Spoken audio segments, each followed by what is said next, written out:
사랑이 우리 가운데 충만하기를 소망합니다. 이제 평안으로 인사하겠습니다.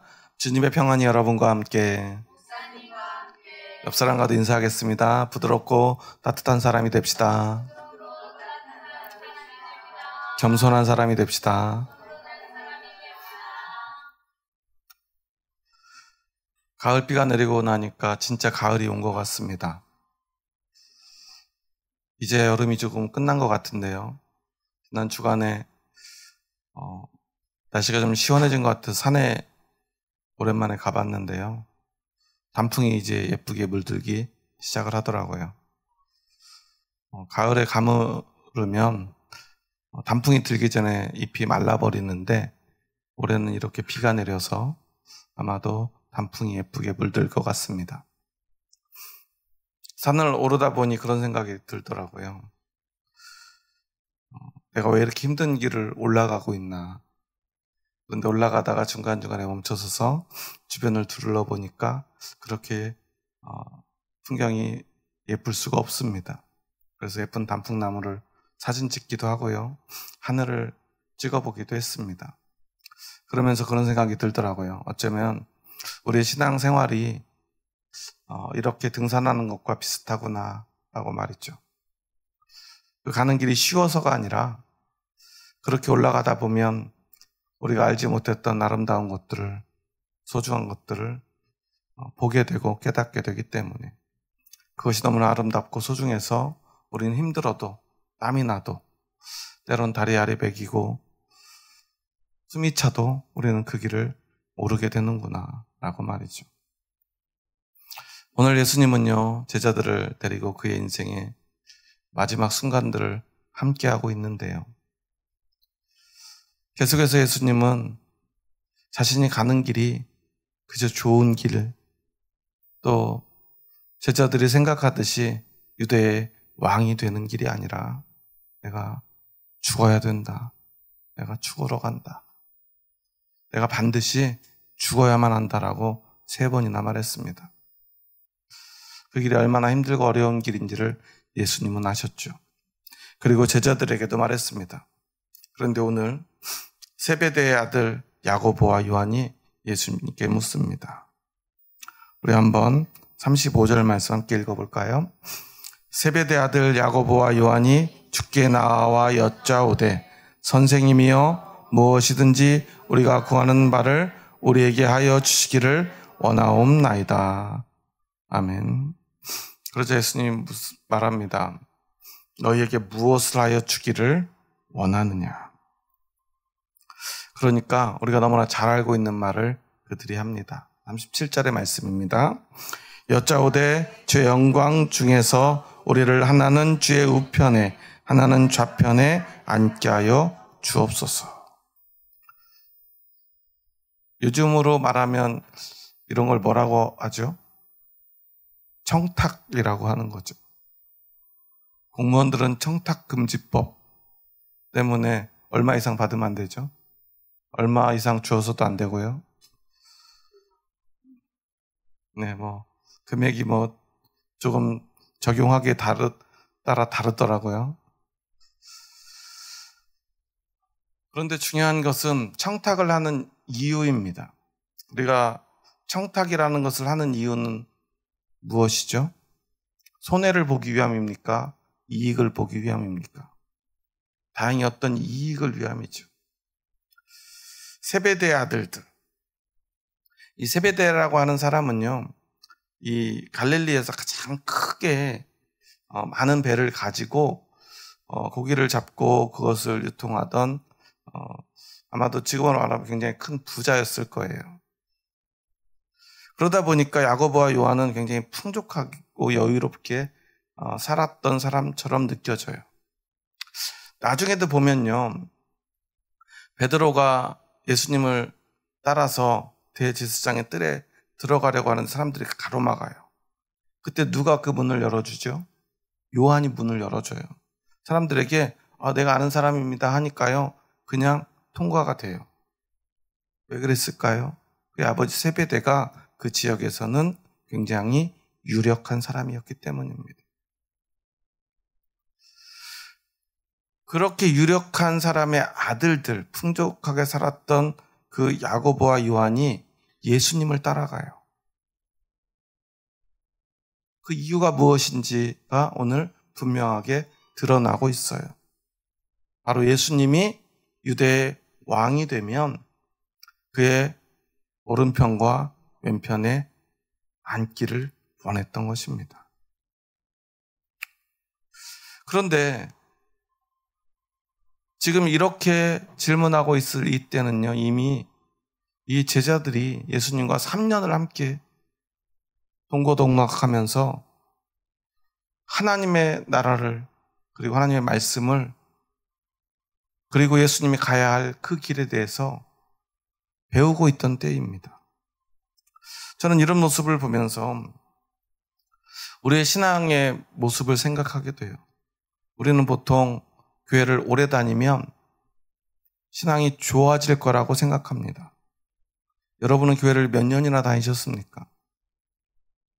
저는 지금 벌써 53년째 교회를 다니고 있는데요. 어머니 때문에 그냥 뱃속에서부터 교회를 다녀서 벌써 50년 넘게 교회를 다니고 있어요. 그리고 우리 주변에 보면은 정말 교회를 오래 다니신 권사님들, 장로님들의 모습을 보게 되지 않습니까? 그런 분들을 보면 저런 분들은 참 신앙이 좋겠구나, 그런 신앙이 참 깊겠구나 생각합니다. 하지만 오늘 세베대 아들들을 보면요, 신앙의 연륜이 꼭 그 신앙의 성장과 성숙을 의미하는 것은 아니구나 라는 것을 생각하게 돼요. 예수님께 3년이나 배웠고요, 예수님께 직접 배웠고요, 그리고 또 지금 바로 이전까지 예수님이 내가 예루살렘에 가야 하고 그곳에서 내가 죽어야 된다라고 말하고 있는데도요, 예수님 왕 되면요, 우리가 적어도 다른 사람이 아니라 이 요한과 야고보, 우리 형제가 예수님 오른편 왼편에 있어야 되지 않겠습니까? 왜 그랬을까요? 아마 이유가 있을 거예요. 다른 제자들은 대부분 많이 배우지 못한 사람들이에요. 그런데 그 중에서 제일 부유하고요, 제일 많이 배우고요, 아마도 제일 똑똑했을지도 몰라요. 실제로 요한복음에 보면 사랑하는 제자라는 말들이 계속 나오는데, 많은 사람들이 아마도 예수님이 사랑하는 제자는 요한이었을 것이다 라고 예상을 합니다. 물론 요한복음을 전공한 한 교수님이 저한테 그런 얘기를 하더라고요. 그런데 우리는 왜 자꾸만 사랑하는 제자가 누구냐, 그거에만 관심이 있는지 모르겠대요. 아마 사랑하는 제자가 요한이었으면 요한이라고 썼을 텐데, 아니면 사랑하는 제자 요한이라고 썼을 텐데, 거기에 그 요한복음을 쓴 저자가 사랑하는 제자라고 썼다면 중요한 건 사랑하는 제자 아니겠느냐. 자기는 아무리 봐도 사랑하는 제자가 누군지 모르겠다라고는 이야기하더라고요. 그럼 사랑하는 제자가 뭐라고 하는지 그것을 봤으면 좋겠다고 말이죠. 그런데 어찌되었건 우리는 그 사랑하는 제자가 요한이었을 거라고 생각할 수밖에 없어요. 여러 가지 정황상 말이죠. 그 나이도 좀 어렸고요, 그리고 그는 다른 제자들에 비해서 어떤 좋은 매너나 또는 그 똑똑한 머리를 가지고 있었고, 무엇보다 예수님을 정말 사랑하고 항상 예수님 곁에 있었기 때문에 그래요. 그런데 그가 오늘 예수님의 뜻과는 정반대의 이야기를 합니다. 예수님께 청탁을 해요.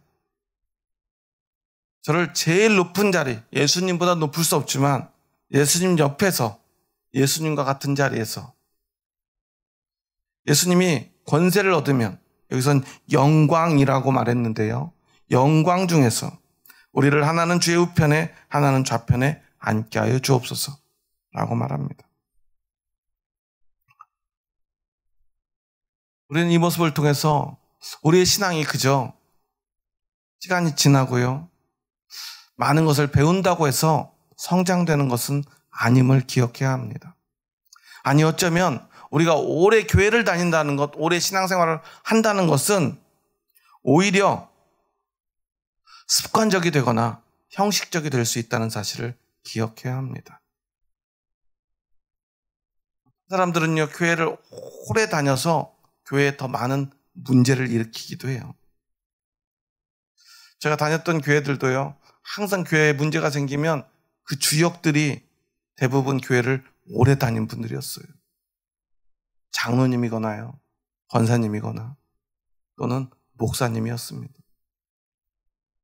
누구보다 교회를 오래 다니고요, 누구보다 성경을 많이 하는 분들이었어요. 그런 분들이 다툼을 일으키고요, 싸움을 합니다. 중요한 것은요, 그저 교회를 오래 다니는 것이 아닙니다. 우리가 바르게 믿고요, 바르게 예수님을 따라가야 합니다.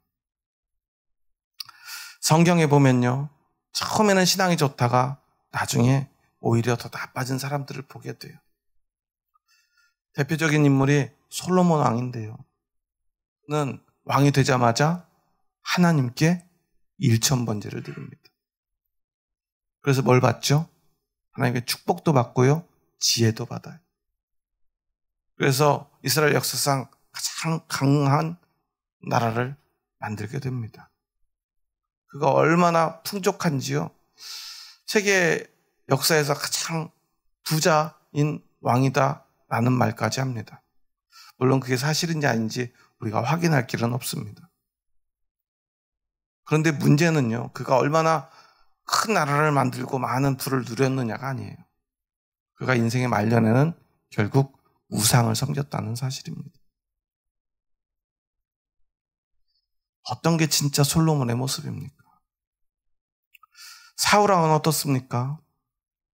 그가 처음 왕이 됐을 때 그는요, 세상에서 가장 겸손한 왕이었어요. 주변 사람들보다 머리 하나가 더 크고요, 정말 준수한 외모를 가졌다 성경은 기록하고 있고요, 전쟁에서도 용감한 왕이었습니다. 그럼에도 불구하고 항상 자기 자신을 낮추고요, 겸손한 모습을 잃지 않았었어요. 그런데 그가 하나님께 버림받은 이유가 뭐죠? 그가 교만했기 때문이에요. 자기 마음대로 자기가 모든 것을 결정하려고 했기 때문에 하나님께 버림받았다는 것입니다. 우리는 그것을 기억해야 합니다. 우리도 언제든 그렇게 될 수 있다는 사실을 말이죠. 그저 교회에 열심히 나와서 시간을 얼마큼 채우면 우리가 신앙이 좋아지는 게 아니라는 사실을 우리는 늘 기억해야 돼요. 그래서 오늘 우리는 이 야고보와 요한에 대해서 깊이 생각해 보아야 합니다. 그들이 하는 말을 우리 한번 생각해 보면요, 예수님께 먼저 이렇게 묻죠. 선생님이여, 무엇이든지 우리가 구하는 바를 우리에게 하여 주시기를 원하옵나이다. 예수님께요, 자신의 갈망을 이야기합니다. 우리는 이것이 기도라고 생각해요.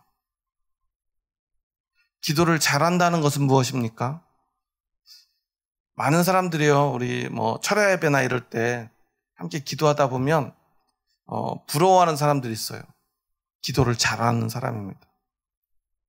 어떤 사람을 우리는 기도를 잘한다고 그러죠? 첫째, 목소리가 큰 사람. 둘째, 기도를 끊기지 않고 오래 하는 사람. 거기다 조금 덧붙이면 방언이나 다른 어떤 것들을 할 수 있으면 사람들은 그런 사람을 기도를 잘한다고 그래요. 그래서 기도가 끝나면 집사님 어떻게 그렇게 기도를 잘하세요? 부럽습니다. 이런 이야기를 하는 걸 전 여러 번 보았어요. 물론 저도 때로는 부러운 분들이 있어요. 야, 어떻게 저렇게 기도를 잘하시지? 목사님, 나도 이렇게 기도를 잘 못하는데. 그런데요, 기도는 잘하고 못하는 것이 아닙니다. 목소리가 크다고 열심히 간구한다고 그것이 기도가 아니라는 사실이에요. 우리는요, 우리의 갈망과, 더 정확하게 말하면 우리의 욕심을 구하는 것과 기도를 자꾸만 혼동합니다. 기도라고 하는 것은요, 주님이 원하는 것을 구하는 것이 기도예요. 간절히 구한다고 다 기도가 아닙니다. 우리가 원하는 것을 구하는 것은요, 갈망일 뿐이에요. 그리고 내 욕심을 구하는 것 뿐입니다. 진짜 기도는 무엇입니까? 예수님이 겟세마네에서 하나님께 드린 그 기도. 그 기도는 무엇이죠? 하나님, 하실 수만 있으면 이 잔을 내게서 옮겨주시옵소서. 그러나 나의 원대로 마시고 아버지의 원대로 하옵소서. 그게 바로 진짜 기도입니다. 내가 원하는 것 말고 하나님이 원하는 것, 주님이 원하는 것, 그것이 나에게서 이루어지게 하여 주시옵소서. 그런데 그렇게 기도하는 것은 사실 쉽지 않은 것입니다. 그래서 예수님은요, 야고보와 요한이 무엇을 구하려는지 이미 아시고요, 묻습니다. 너에게 무엇을 하여 주기를 원하느냐? 그러니까 하나는 주의 우편에, 하나는 주의 좌편에 앉게 하여 주옵소서. 그때 예수님이 이런 말을 해요. 38절에서요. 너희는 너희가 구하는 것을 알지 못하는도다.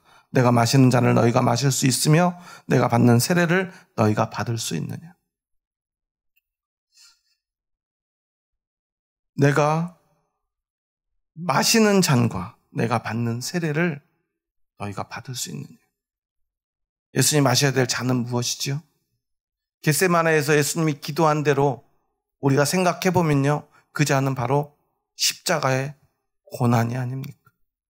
아니, 십자가의 죽음이죠. 야, 너 나랑 같이 십자가에서 죽을 수 있어? 라고 예수님께서 묻고 계시는 거예요. 그런데 이 철없는 야고보와 요한은 뭐라고 그럽니까? 뭐라고 그래요? 할 수 있나이다. 아주 자신 있게 얘기해요. 그렇게 예수님이 뭐라고 그래요? 너희는 내가 마시는 잔을 마시며 내가 받는 세례를 받으려니와 그러죠. 그들은요, 예수님을 따라서 순교도 하고요, 고난 가운데서 말년을 보내게 됩니다. 그런데 그때 그들은 그것이 무엇인지를 알지 못했어요. 여기서 나의 마시는 잔과 나의 받는 세례를 신학자들은 이렇게 해석을 해요. 마시는 잔. 물을 마실 때는 누가 마셔요? 내가 마시죠. 내가 스스로 당하는 고난. 바로 능동적인 고난입니다. 그리고 받는 세례는 무엇입니까? 세례는 내가 받는 게 아니라 누군가가 나에게 주는 거죠. 바로 수동적인 고난입니다. 그러니까 예수님의 십자가는 어떤 의미예요? 하나님이 예수님께 지워주신 십자가예요. 그런데 오늘 예수님은요, 스스로 그 십자가의 고난 앞으로 나아가고 있는 거예요. 하나님이 나에게 원하는 고난이 있고, 또한 그것을 내가 받고 순종하는 마음으로 내 스스로 그 고난으로 나아가고 있음을 예수님은 말씀하고 계시는 거예요. 그런데 과연 너희는 그렇게 할 수 있겠느냐? 그런데 너희는 그렇게 될 것이다. 지금은 아니지요. 그렇지만 이후에 그들이 성령을 받고요, 그렇게 됩니다. 아, 예수님이 말씀하신 그 잔이 바로 이런 거구나. 예수님은 그렇게 십자가로 달려가고 있었는데 나는 무엇을 하고 있었나? 아마 예수님이 십자가에 달리고 가장 후회했던 사람이 어쩌면 베드로가 아니라 야고보와 요한이었을지도 모릅니다. 비로소 그것이 무엇인지 깨달았을 것입니다. 그럼에도 그들은 지금 예수님께 말합니다. 참여할 수 있습니다. 나는 예수님의 잔과 예수님의 세례에 참여할 수 있습니다. 그렇게 할 수 있습니다. 그들이 이렇게 말하는 이유가 있어요. 그들은 이제까지 3년 동안 예수님과 함께 했습니다. 예수님은 언제나 불리한 상황이었어요. 어려운 상황이었어요.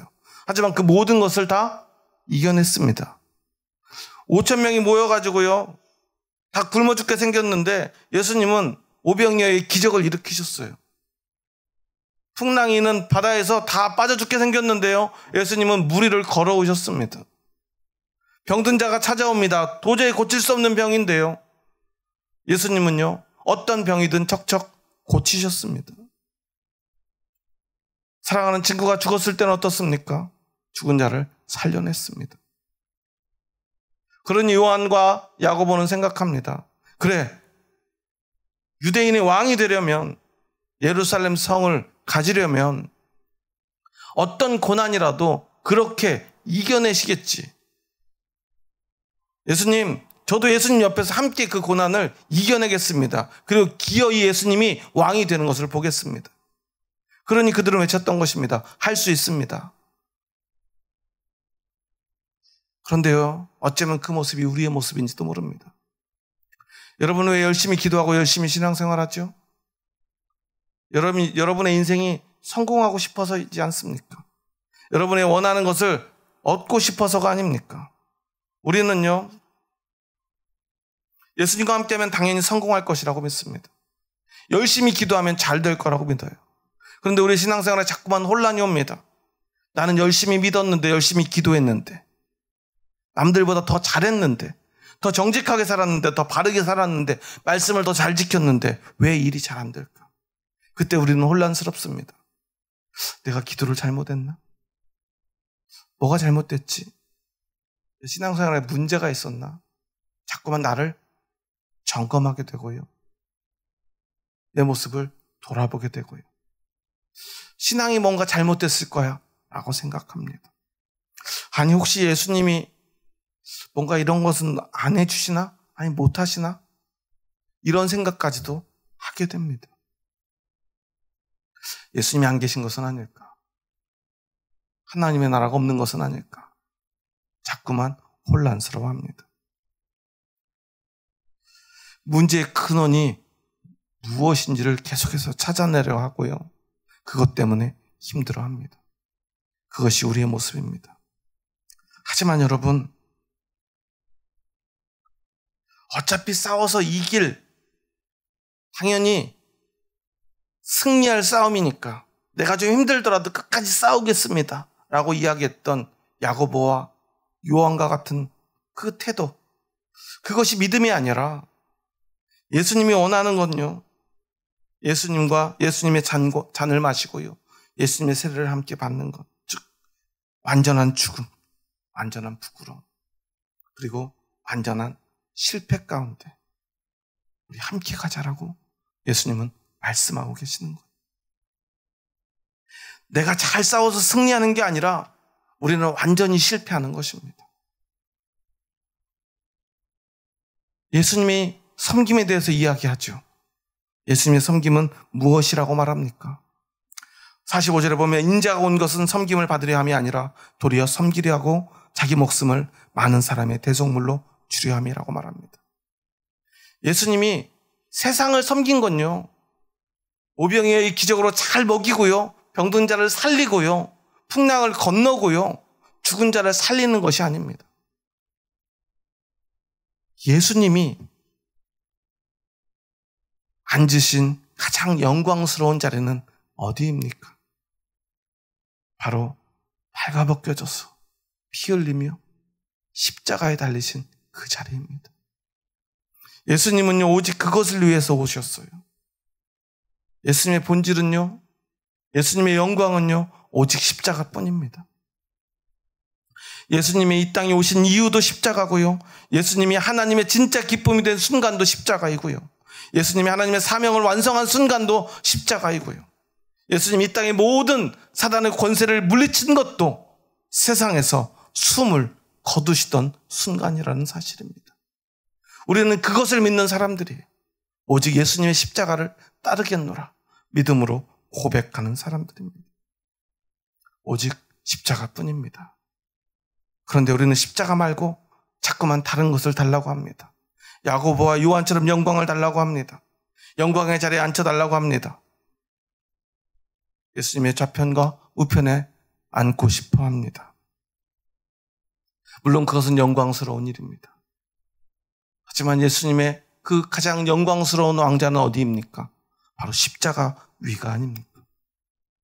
그런데 그 좌우편은 누가 있었죠? 예수님의 그 마지막 순간에 예수님 곁에 함께한 사람은 오히려 강도들이었습니다. 끝까지 그 십자가에 함께 매달린 제자는 아무도 없었다는 사실이에요. 예수님은 그렇게 혼자 쓸쓸히 외롭게 그곳에서 죽어가셨습니다. 왜냐하면 아무도 그 자리에 앉는 사람이 없었기 때문입니다. 오늘 예수님은요, 예수님의 좌우편에 앉을 사람들을 기다리고 계십니다. 그래서 예수님은 말씀하시죠. 너희는 내가 마시는 잔을 마시며 내가 받는 세례를 받으려니와 내 좌우편에 앉는 것은 내가 줄 것이 아니라 누구를 위하여 준비되었는지 그들이 얻을 것이니라. 그 자리를 얻을 사람은 어떤 사람입니까? 바로 예수님과 함께 십자가를 지는 사람입니다. 십자가에 달리는 사람입니다. 기꺼이 자신의 생명까지도 예수님을 위해서 내어놓을 사람입니다. 저는 결국 야고보와 요한은 그 자리에 앉았을 것이라 믿습니다. 왜냐하면 그들은 생명을 다해 예수님을 따랐기 때문입니다. 물론 철없던 그 시절 그들은 그것을 알지 못했습니다. 하지만 예수님이 십자가에서 죽으신 후에 그들은 깨달았을 것입니다. 그래도 어떻게 할지 몰랐습니다. 하지만 성령님이 찾아오시고 그들은 깨닫습니다. 내가 무엇을 해야 되는지 말이죠. 오늘 우리는 그런 성령의 시대를 살고 있습니다. 오늘 우리도 예수님의 좌우편에 앉아야 되지 않겠습니까? 스스로 나아가야 되지 않겠습니까? 그저 성공하고 영광스러운 자리가 아니라 예수님 곁에서 예수님과 함께 십자가를 지는 그 자리 말입니다. 그런 말이 있죠. 왕이 되려는 자 왕관의 무게를 견뎌라 라고 말이죠. 우리는 주님의 왕 같은 제사장으로 부름받은 사람들입니다. 우리는 기억해야 합니다. 우리가 선 이 자리가 얼마나 영광스러운 자리인가. 하지만 그 자리에 서는 사람, 그 자리에 앉을 수 있는 사람은요, 그 왕관의 무게를 견딜 수 있어야 합니다. 그 무게는 무엇입니까? 바로 예수님의 섬김의 무게입니다. 그 섬김의 결정체가 바로 예수 그리스도의 십자가 아닙니까? 예수 그리스도를 믿는다는 것은 바로 그 십자가를 믿는 것이고 십자가를 짊어질 용기가 있는 것입니다. 세상의 기준으로 보자면요, 이것이야말로 얼마나 불행한 일인지 모릅니다. 우리가 왜 높은 자리에 올라가려고 하죠? 높은 자리에 올라간다는 건요, 물론 세상에서도요, 높은 자리에 가면 그만한 책임이 뒤따릅니다. 그 책임을 견뎌내야 합니다. 오늘 한국의 정치를 보십시오. 대통령을 비롯해서 수많은 정치인들이 그 책임을 과연 누가 지고 있습니까? 하지만 국민들은 끊임없이 그 책임을 묻고 있지 않습니까? 언젠가는 그런 책임을 져야 할 때가 올 거라 저는 생각합니다. 그런데도 그들은요, 그 자리에 어떻게 해서든 무슨 수를 써서든 올라가려 합니다. 왜 그러죠? 그곳에 있으면 섬김을 받을 수 있기 때문입니다. 모든 사람들이 우러러보고요, 모든 사람들이요, 모든 부와 명예와 권력이 자신의 것이 되기 때문입니다. 하지만 하나님의 나라는 어떻습니까? 책임은 지되요, 섬김을 받는 것이 아니라 도리어 섬겨야 합니다. 모든 책임도 지고 섬겨야 하는 자리, 그것이 오늘 야고보와 요한이 바랐던 자리입니다. 여러분은 그 자리를 원하십니까?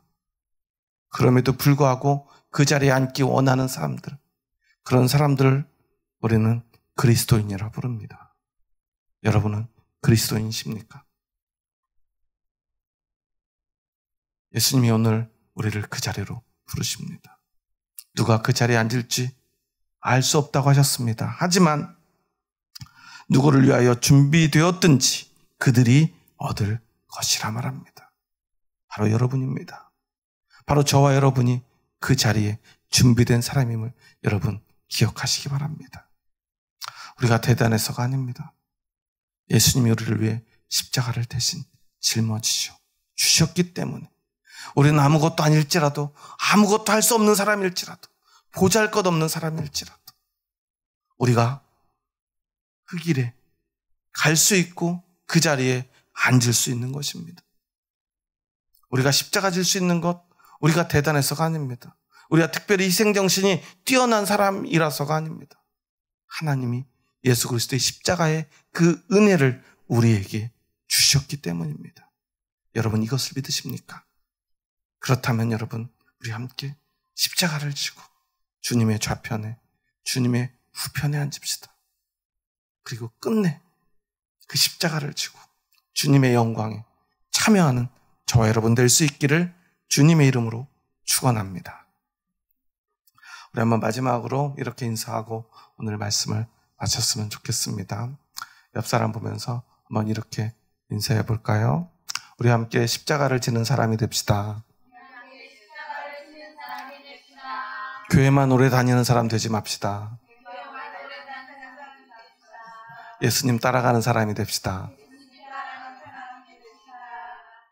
그리고 마지막으로 한번 야고보와 요한처럼 이렇게 고백해 볼까요? 우리도 예수님의 좌우편에 앉읍시다. 그렇게 우리가 예수님 편에서, 예수님 좌편에, 예수님 우편에서 예수님과 함께 십자가를 칠 때, 그때 하나님께서는 영광을 받으시고 하늘의 모든 영광이 예수 그리스도의 것이 되고 그것으로 우리를 기뻐하시고 우리를 하나님의 나라로 인도할 것입니다. 여러분이 하늘의 별처럼 밝게 빛나게 될 것이고요. 여러분 때문에 또 하나의 죽어가는 생명이 살아나는 그런 기적이 일어나게 될 것입니다. 그 믿음을 가지고 함께 그 길을 달려갈 우리 형제자매들과 함께 마지막으로 인사합니다. 주의 사랑으로 사랑합니다. 주의 사랑으로 사랑합니다. 기도하시겠습니다. 하나님 감사합니다. 저희 부족하고 연약한 자들 사랑하셔서 저희들을 주님의 길로 인도하여 주시니 감사합니다. 우리는 그 길이 무엇인지도 모르고 그 길에 모든 축복이 있을 거라, 모든 성공이 있을 거라 믿고 이곳까지 달려왔습니다. 야고보와 요한도 그랬습니다. 예수님과 함께 가는 그 길이 어디인 줄도 알지 못하고 그 길의 끝에 무엇이 기다리고 있는 줄도 알지 못했습니다. 하지만 그곳에 적어도 하늘의 영광이 있음을 알고 그곳으로 달려갔습니다. 철없는 질문을 하였지만 예수님은 그들도 결국 그 자리에 앉게 될 것을 말씀하셨습니다. 오늘 우리도 그와 같은지 모릅니다. 어리석고 부족하지만 오늘 우리 안에 하나님이 주신 은혜가 있음을 믿기에 오늘 우리는 그 발걸음을 멈추지 않고 끝까지 예수님을 따라가려 합니다. 주님 저희들을 인도하여 주시옵소서. 비록 우리가 부족하여 세상의 성공만을 구한다 할지라도 오늘 다시 한번 예수님의 음성 앞에 서고 예수님의 그 진심 앞에 서서 예수님의 십자가를 붙들 수 있도록 주님 인도하여 주시옵소서. 그리고 끝내 예수님의 좌우편에 서서 예수님의 가장 영광스러운 그 순간을 함께하게 하여 주시옵소서.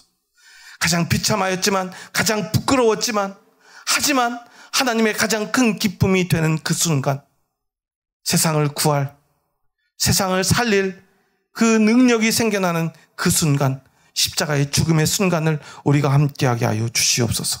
그리고 끝내 우리도 예수님과 함께 십자가 질 수 있는 용기를 허락하여 주시옵소서. 그렇게 십자가를 짊어진 그 사람만이 예수님의 좌우편에서 하나님께 영광이 되며 하나님께 영광을 받으며 그렇게 하나님 나라에서 영원한 생명을 누릴 수 있음을 믿습니다.